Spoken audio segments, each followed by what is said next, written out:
امام عاشور اتكلم في حاجه؟ لا. امام عاشور النهارده خرج بالسلامه من المستشفى، بس الناس مركزه معاه شويه. بعض الناس النهارده على المواقع قال لك امام عاشور يعلن الحرب على النادي الاهلي. ليه؟ عمل ايه امام عمل ايه عشان يعلن الحرب على النادي الاهلي؟ قال لك امام غير صورته من على الانستجرام بتاعه لصوره بتيشيرت النادي الاهلي لصوره من غير تيشيرت النادي الاهلي وقاعد.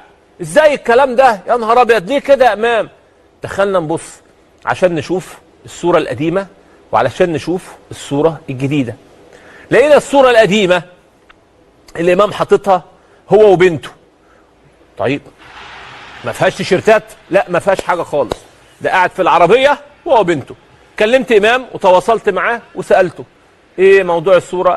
امام خايف على بنته لان الفتره اللي فاتت عليه ضغط في الحديث، فممكن يكون خايف البنت صغيره ظاهر بيها كتير، فقال لك لا شكرا انا استحمل الخلاف بس انا اخبيها. شال الولد صورته هو وبنته ونزل بصوره ليه لا ليها علاقه بحاجه ولا بتيشيرتات ولا بالاهلي ولا يقصد بيها اي حاجه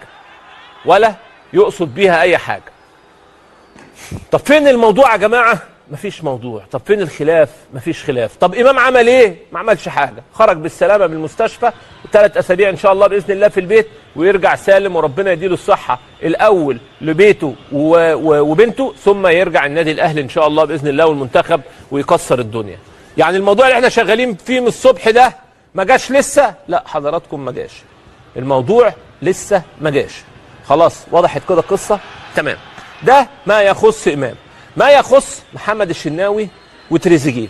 محمد الشناوي وتريزيجيه شغلهم الشاغل دلوقتي اجتماع مع اللاعبين، هم كباتن الفريق بالترتيب، وما وراهمش حاجه غير هنكسب بس. ما حدش يتكلم في فلوس، حدش يبص في حاجه، حدش يعمل حاجه، انت بتلعب في النادي الاهلي.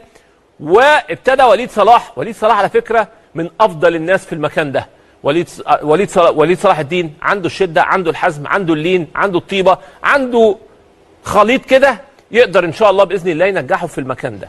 وليد صلاح الدين من اكتر الناس اللي بيحب ان هو الخصومات يرجعها يدي اللعيبه، ومن اكتر الناس اللي النادي ليه حق ياخده، فبيعرف يبيع البيعه دي للعيبه. اكسب خلينا اديك فلوس، اكسب خليني اطلع لك الايقاف، اكسب خليني اغير لك مش عارف ايه. ما تكسبش النادي ياخد حقه. خلاص كده الامور حضراتكم بقت واضحه. فلعيبه النادي الاهلي شافت ان لا تصريحات هتنفع ولا وكيل اعمال هينفع ولا صور هتنفع ولا حاجه خالص. تكسب تسمع ونتكلم وتشوف طلباتك، تخسر انسى. كل سنه وانت طيب، راحت الفكه وراحت الفلوس وراحت كل حاجه وما شفتش غير خصومات وخلاص. تريزيجيه عنده دافع كبير جدا جدا، لان تريزيجيه جاي باحلام وطموحات كبيره.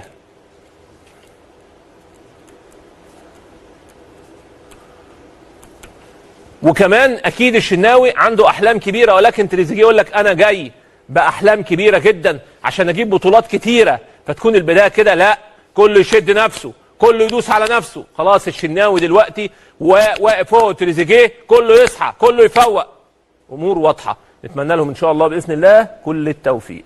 كابتن محمد ناجي جدو المدرب العام لنادي بيراميدز. كابتن جدو مساء الخير.